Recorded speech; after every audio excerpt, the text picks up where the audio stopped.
kan mungkin Ya, ada beberapa nih di sektor teknologi tuh emang ya lagi kurang oke lah ya bisa kita lihat gitu. Menurut kakak gimana nih kak? Ada nggak sih kak hmm. kayak perkiraan lah kira-kira mungkin sektor teknologi ini bakal naik di kapan gitu? Mungkin tahun depan atau mungkin bahkan akhir tahun ini gimana tuh kak? Kalau ngomongin sektor teknologi sih, aku yakin teknologi itu, menurut aku sektor teknologi itu bakal lebih bergairah lagi Hmm. kalau misalkan ekonominya juga lagi baik gitu. Karena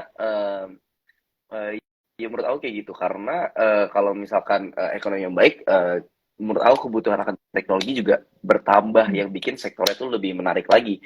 Nah sekarang karena ekonomi kita nggak baik-baik aja, kelihatannya untuk sektor teknologi mungkin akan lebih menarik lagi ketika semuanya udah stabil, inflasi udah stabil, ekonomi udah membaik, inflasi sudah ketahan, suku bunga udah mulai diturunkan lagi sih. Menurut aku kayak I gitu see, kalau I buat sektor see. teknologi. Oke, ini kalau sektor teknologi itu kan ada Goto, ada Buka, ada Beli tuh ya.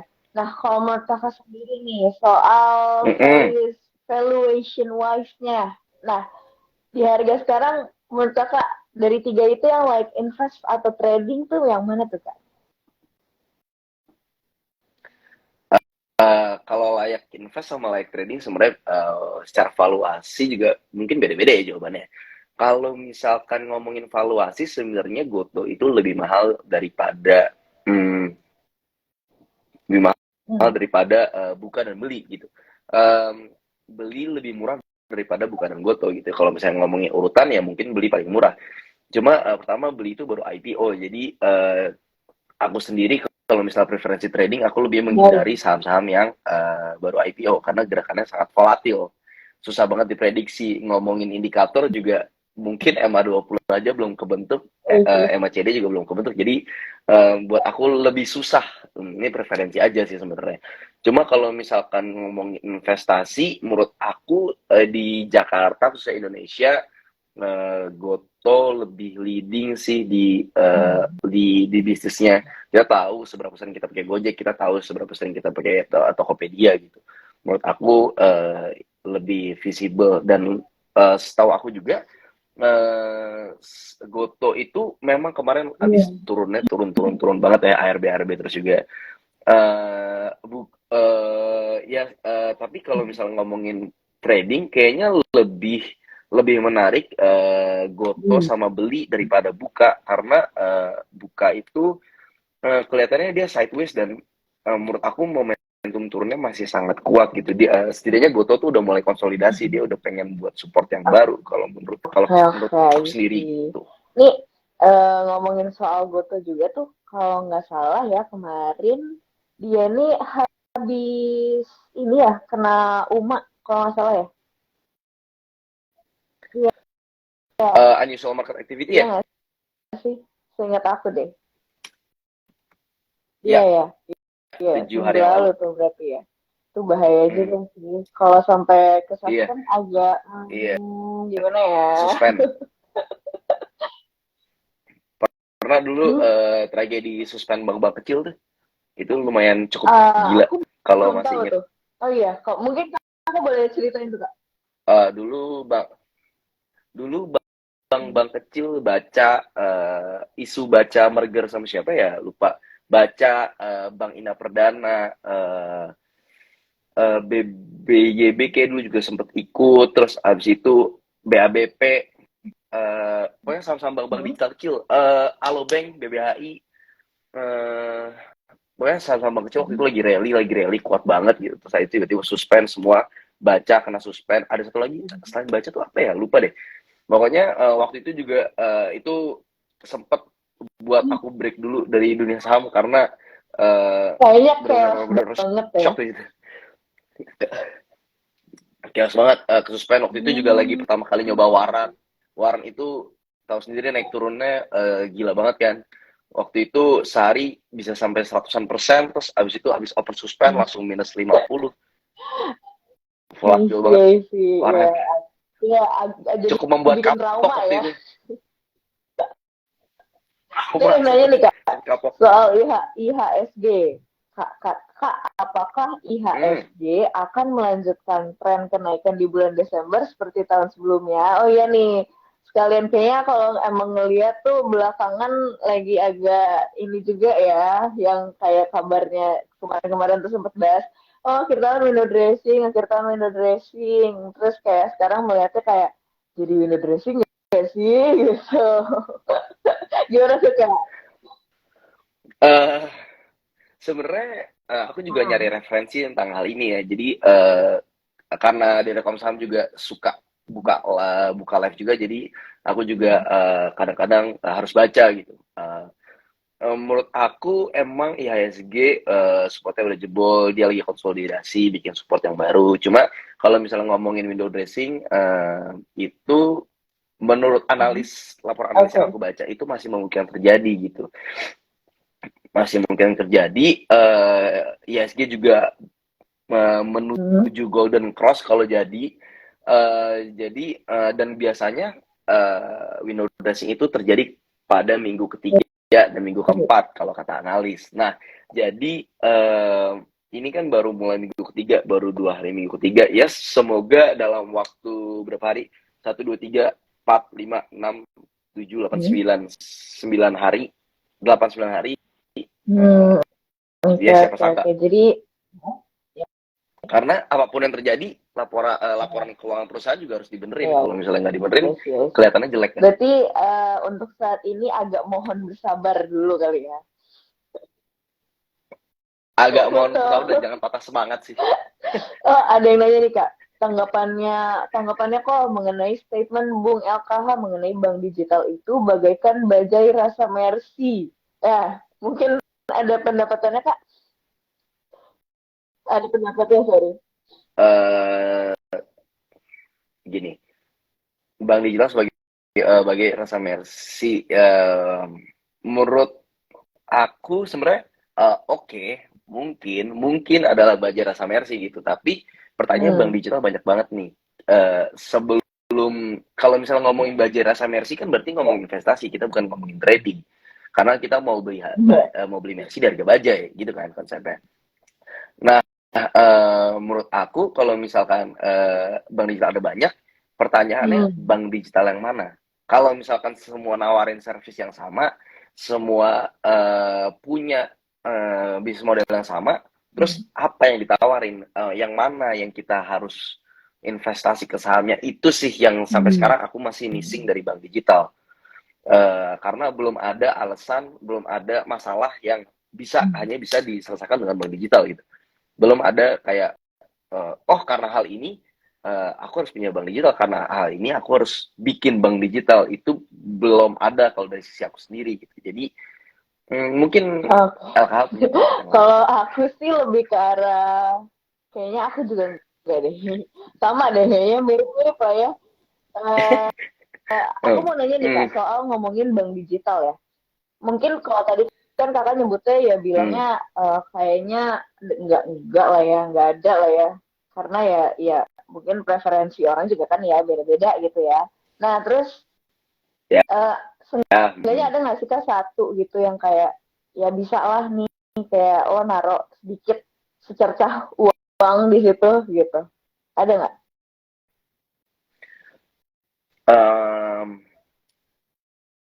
ada sebenarnya satu, tapi aku juga nggak begitu ngeh apakah bank digital lain melakukan hal yang sama. Yang setahu aku cuma tahu beberapa digital, nggak banyak, nggak semuanya juga.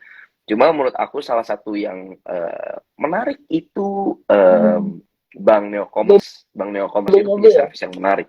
Dia punya service BBYB. Dia aku nggak tahu jelas dia punya, karena BBYB itu kan bukan bank yang paling besar di Indonesia, jadi punya boundaries buat transfer Hmm. antara bank ini dan bank itu gitu.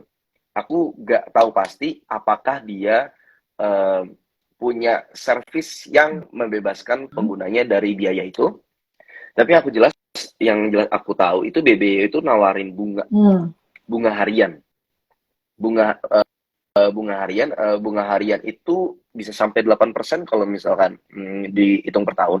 Nah, artinya tuh Hmm. aku lebih suka fleksibilitasnya sih, karena Istilahnya kita Iya. sama-sama naruh uang di bank, sama-sama naruh uang di bank, tapi tiap hari kita dapat berapa, 1.000, 2.000 itu kecil tapi sangat I see, I sangat aku see. apresiasi gitu. Apalagi dengan compounding harian itu nanti bersih per tahunnya pasti lebih dari 8% kalau misalkan emang bunga yang kita lihat Oke. 8%. Ya, ya, ya, ya. Tapi kalau kakak sendiri menggunakan bank digital juga nggak sih, Kak? Ada yang kakak pakai? Pakai Oh, satu oke. tapi nggak listing sih. I see, I see. Ini aku mau bahas sedikit soal sektor nih, Kak. Dari sektor Oke. fashion ini ya, properti, teknologi, infrastruktur nih kan udah lama nggak naik nih. Kalau menurut kakak, akankah ada kejutan atau surprise di Q1 tahun depan? Uh, Oke, properti, Infrastruktur. teknologi Yes. dan infrastruktur.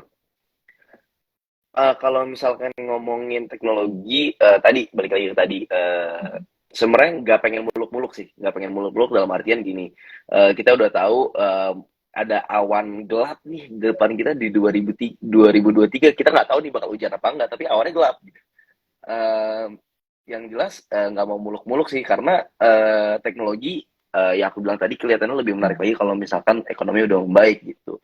Uh, Menurut aku dari infrastruktur dan properti itu lebih minim dampaknya. Sorry, kebalik. Inflasi dan ekonomi yang kurang baik itu lebih minim dampaknya ke properti dan infrastruktur. Walaupun ini ngomongin Indonesia terutama ya, ngomongin Indonesia, infrastruktur juga kita bisa lihat, walaupun Yeah. ada awan gelap, tapi kita masih Yeah. bisa berusaha bangun IKN. Kita masih bisa coba bangun ibu kota negara yang baru. Nah, itu penunjang juga Yeah. buat tendernya. Kalau nggak salah tendernya Wika kemarin. Terus abis itu properti juga menurut aku, properti itu bisa jadi bagian Oke. dari investasi. Walaupun lagi turun Walaupun banget ya. walaupun nggak, hmm, Oh. walaupun misalnya impactnya nggak direct ya, misalkan ngomongin saham Hmm. BSDE gitu, BSDE punya properti, kita mau investasi di propertinya mereka, otomatis pendapatan mereka naik, juga jadi inflasi berdampaknya nggak lebih minim daripada teknologi. I Menurut see. aku kayak Berarti gitu sih. untuk teknologi mungkin bisa di agak sebentar dulu deh gitu kali ya. Lebih lebih lebih abu-abu kalau misalkan properti dan infrastruktur kayaknya Lebih solid. lebih apa ya, lebih solid gitu terhadap ekonomi yang nanti kurang I see, baik. I see. Ada Kalau yang nanya nih Kak, soal right issue TRIN di harga 900, tapi harga sahamnya sekarang di 300-an. Kalau seperti ini bagaimana potensinya? Nah, gimana tuh Kak? right issue kan artinya Ya. beli saham baru ya. Aku juga secara pribadi nggak pernah nebus right issue, karena menurut aku buat nebus right issue itu setidaknya perlu fundamental yang baik kalau misalkan Oke. aku pengen nebus saham right issue. Itu preferensi aku. Mungkin kakak juga punya preferensi yang lain, tapi kadang-kadang punya mindset juga kayak gini, kalau misalkan right issue-nya di harga 900, berarti nanti orang apa harganya bakal dikerek dong lebih dari 900 supaya nebus right issue Oke. untung. Itu Ah, mindset mindset awalnya kayak gitu. Tapi iya. sekarang timbul pertanyaannya, right issue-nya kapan? Dalam waktu berapa hari dari 300 ke Iya. 900? Itu kan 300%. Butuh berapa lama waktunya buat Oke. apa sih namanya? Buat naikin harganya ke atas 900, itu yang pertama. Yang kedua, kalau misalkan udah nembus right issue-nya di harga 900 terus abis itu harganya nggak, price maker-nya nggak ngerek, Hmm. kan Iya, benar jadi I'm kayak shock kayak kok gitu. tiba-tiba gitu ya. Kok kok Iya, gimana nih? iya, belinya udah mahal-mahal, harganya nggak naik. I see. Kayak gitu. Kalau misalkan emang percaya sama perusahaannya, suka sama perusahaannya, yakin sama perusahaannya, nebus right issue pasti nggak ada salahnya gitu. Maksud aku kayak nambahin saham, lembaran saham, cuma ya itu balik lagi kalau misalnya nambahin lembaran sahamnya Iya harganya sih, mahal kan benar sayang benar kan. benar. Kayak ini mungkin kalau baby masih ada yang mau nanya lagi boleh di kolom komen, boleh di question box boleh. Hmm, Sama ada yang ini hmm. kan kita kak tadi kalau mau bisa analisa saham kayak kok Esa ngambil kuliah jurusan apa? Gimana sih kak? Karena ada di Emang ada question yang nanya box. gitu? Oh, Gimana tuh kak? eh, sebenarnya eh, nggak ada jurusan signifikan ya yang bener-bener ngajarin tentang saham gitu. Mas aku kayak eh, nggak aku nggak maksud aku kayak nggak harus di kuliah kok belajar tentang saham banyak banget di YouTube, di Daily Rekom Saham, di Bebas Investasi juga bisa Aduh, belajar gitu. Belajar bisa di mana-mana. Karena ya ada mungkin jatuh tadi. oke, karena mungkin di sekolah Ya, nggak khusus ngajarin tentang mungkin saham kalau gitu. kalau di perkuliahan kan lebih teoritis ya. Kalau misalkan kita belajar, kalau Lebih tidak kan bisa teoritis. sambil praktek dan segala macam gitu. Ini karena aku sendiri Hmm, pun lagi menggali banget, lagi cari-cari ilmu banget nih kayak karena aku sendiri emang nggak ada background dari ekonomi, dari apa segala macam tuh aku nggak ada banget kan. Jadi mau nggak mau kita harus hmm. otodidak teman-teman. Dan sekarang udah, Ya, iya, dan kita sekarang harus udah otodidak. banyak banget nih sumber-sumber buat belajarnya gitu. Nih, balik lagi nih, balik Benar, ke bahas benar-benar. sektor menara. Nih, sekarang aku mau nanya sektor menara nih, Kak. Di antara emiten Hmm. ada Tower, ada Tebik, ada Emtel, Mora. Itu menurut Kaisa gimana tuh? Oke, yang mana untuk saat ini? Tower. Eh, Tower sebenarnya kelihatannya yang gede di Indonesia cuma dua itu tadi ya, Tower sama Tebik. Kalau Mora? misalnya MTEL sama Mora ya.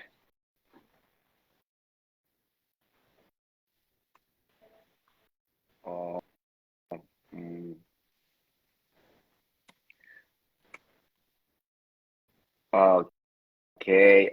Sebenarnya kalau misalnya dilihat sekilas doang, lihat chartnya doang sih, eh, dari aku cuma pertimbangin Tower sama Tebik doang, tapi yang bisa dilihat di sini Tower itu dia sahamnya lagi menurun. Cuma ada support kecil yang bisa kita ambil, cuma ya buat aku kalau misalkan aku mau masuk pun aku lebih baik nunggu di 1.000. harga seribuan. 1000 dekat 1000, 1010, 1020 Hmm, kelihatannya lebih menarik daripada masuk di sekarang gitu. I Itu see.